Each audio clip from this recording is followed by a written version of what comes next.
नमस्ते। मैं प्रदीप धलेट। आज हम ऋतुराज की कविता कन्यादान का भावार्थ सहित वर्णन करेंगे।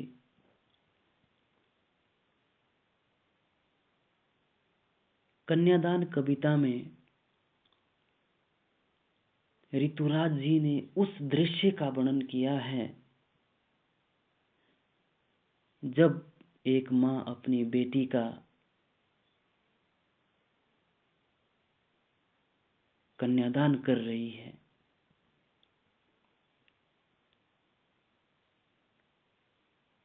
बेटी को कोई भी माता पिता बड़े जत्न से पाल पोस कर बड़ी करते हैं। वो शादी के बाद दूसरे घर की सदस्य हो जाती है। जिस संतान का माँ बाप ने बड़े जतन से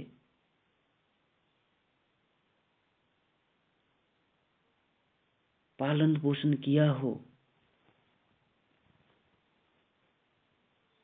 उसे किसी अन्य को सौंपने में गहरी पीड़ा होती है। इस कविता में ऋतुराज जी ने उसी पीड़ा का वर्णन किया है।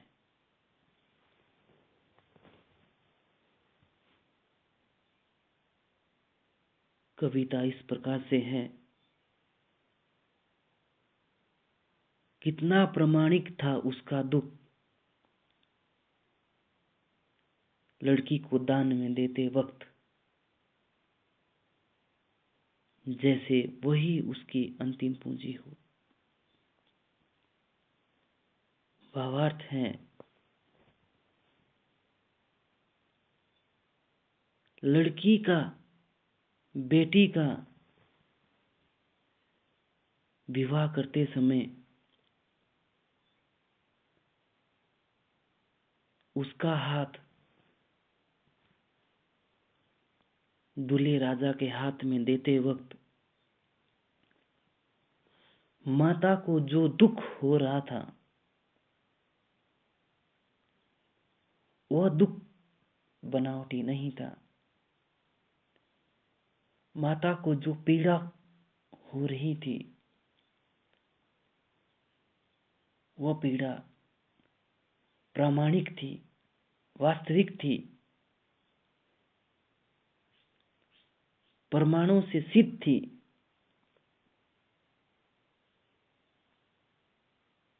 कवि कहते हैं,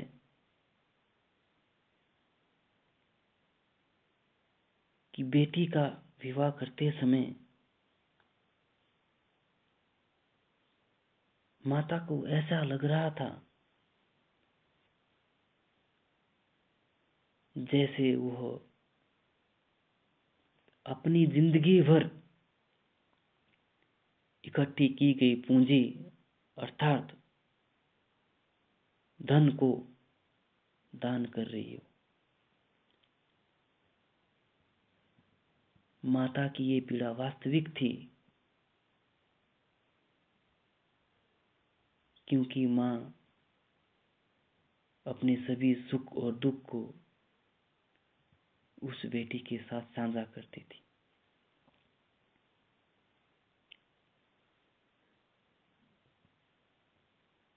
आगे कवि कहते हैं,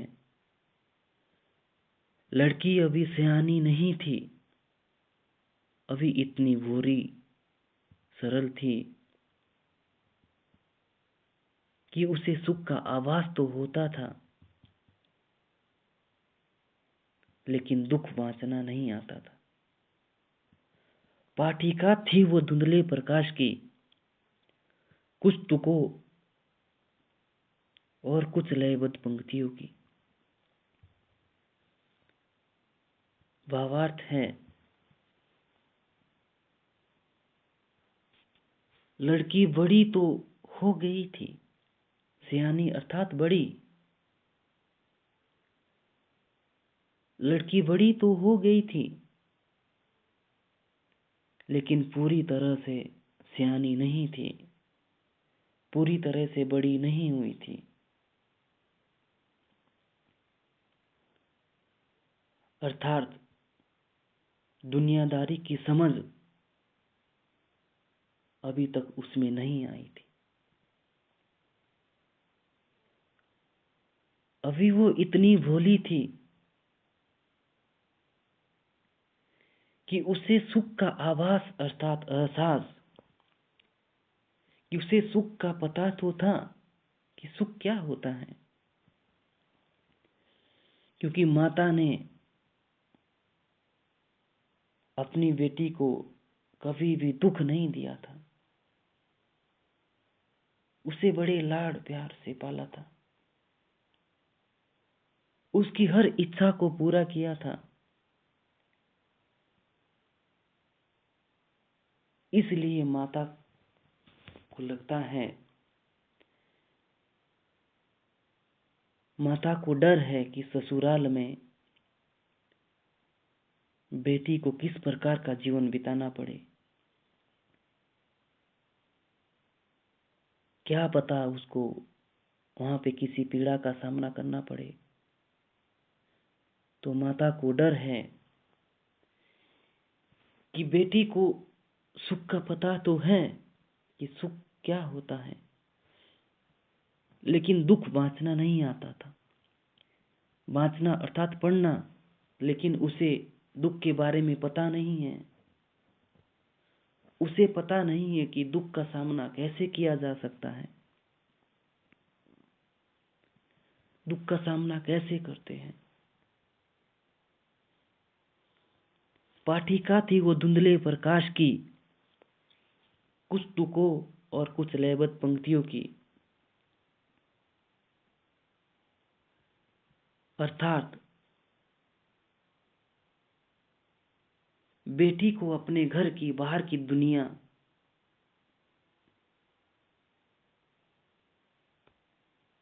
का पता नहीं था। उसके लिए अपने घर की बाहर की दुनिया एक धुंधली तस्वीर की तरह थी, जिसे वो कभी ठीक से नहीं देख पाई थी।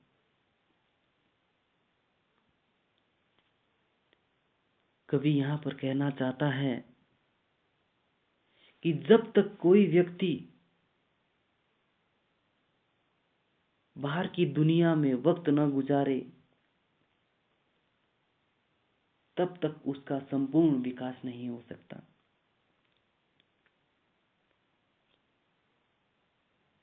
बेटी के लिए भी बाहर की दुनिया उस धुंधले प्रकाश की तरह थी, जिसमें सब कुछ साफ साफ नहीं दिखाई देता।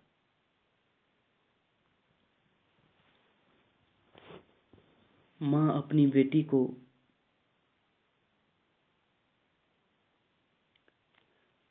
विदा करते समय कुछ नसीहत दे रही है।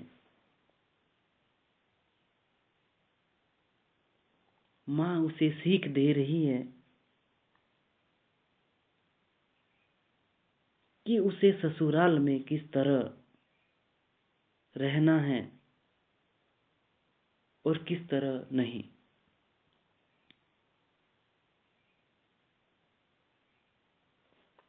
माँ कहती है, माँ बेटी को सीख देती हुई कहती है, आगे लिखते हैं कवि, माँ ने कहा पानी में झांक कर अपने चेहरे पर मत रिझना। माँ की पहली सीख है कि पानी में झांक कर अपने चेहरे पर मत रिझना। अर्थात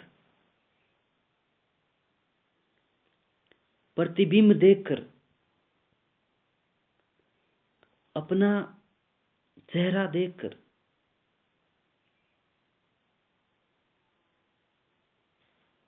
अपने चेहरे की सुंदरता पर, अपने रूप सौंदर्य पर मत इतराना, क्योंकि ये सुंदरता स्थायी नहीं है, ये तो क्षणभंगुर है।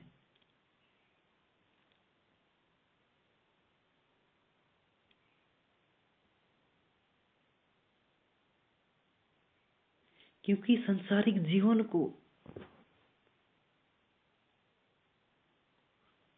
सही तरह से चलाने के लिए सुंदरता से ज्यादा हमारे गुण काम आते हैं।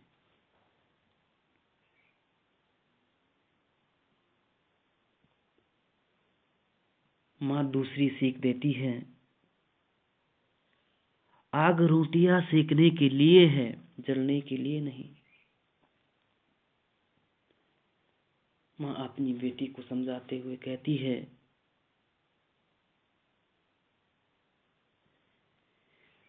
कि जो आग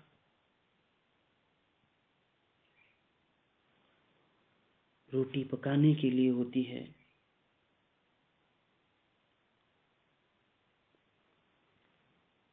उससे रोटी ही पकाना, उस आग का प्रयोग कभी जलने के लिए मत करना।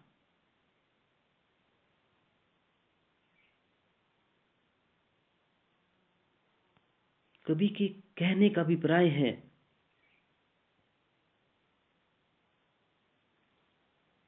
कि बेटी अपनी जिम्मेदारी को अवश्य निभाए, जो उसकी जिम्मेदारी होगी उसे अवश्य निभाए, लेकिन किसी अत्याचार को मत सहना।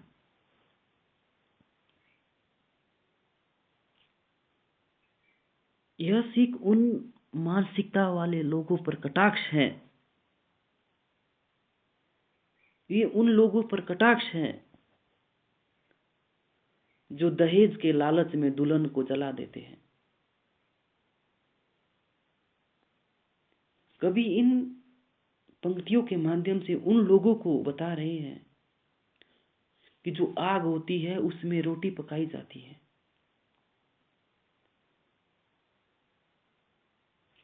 उसमें किसी जिंदे व्यक्ति को नहीं जलाना चाहिए।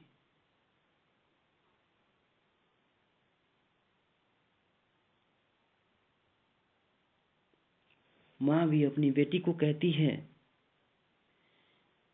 कि यदि कोई आप पे अत्याचार करे, आपको जलाने की कोशिश करे, तो वहां पर आपने चुप नहीं रहना है, वहां पर आवाज उठानी है उसके विरोध में।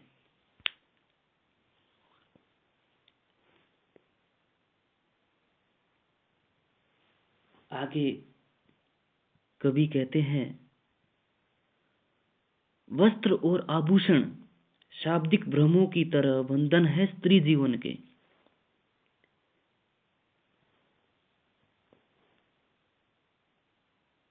कभी माँ के माध्यम से कहते हैं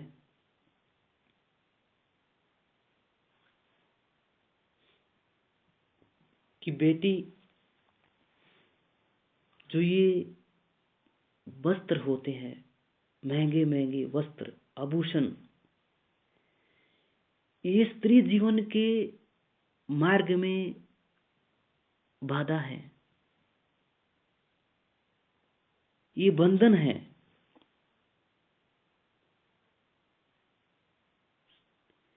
इसके चक्कर में बसा बसाया घर भी उजड़ जाता है।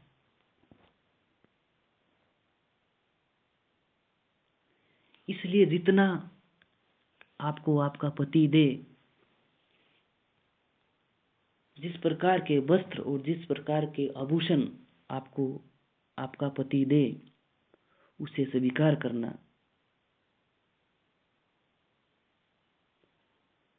ये वस्त्र और आभूषण अगर इसके चक्कर में आप पड़ गए तो ये आपके विकास में बाधा उत्पन्न करेगी, आपके वैवाहिक जीवन में बाधा उत्पन्न करेंगे।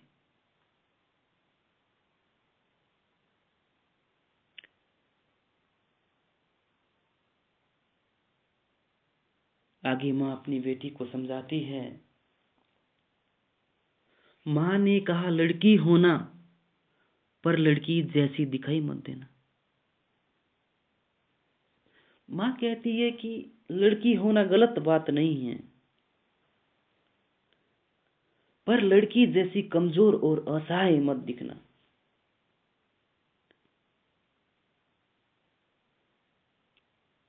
कुछ लड़कियां अपने आप को कमजोर और असहाय समझ लेती है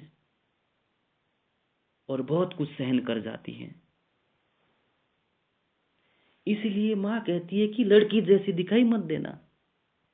आप लड़की तो हो ना, लड़की होना गलत बात नहीं है, लेकिन उन लड़कियों की तरह असहाय और निर्बल मत होना जो अत्याचार सहती हैं।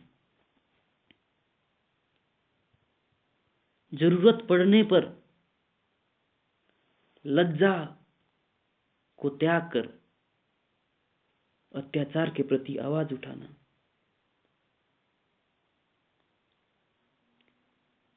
जब जरूरत पड़े तो लड़की बन करके चुपचाप कोने में दुबक करके अत्याचार को नहीं सहना है। उस समय आपने सभी अपनी कोमलता को, अपने लज्जा को त्यागना है और अत्याचारी के विरोध में आवाज उठानी है।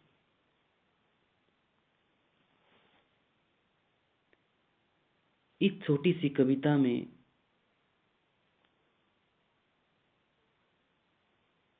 कवि ने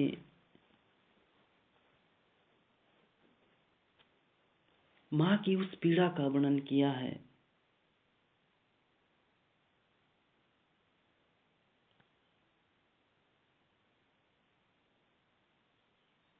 जो उसने खुद अनुभव किया है।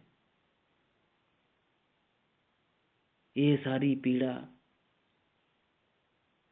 सारी सीख वास्तविक है, प्रामाणिक है और इसका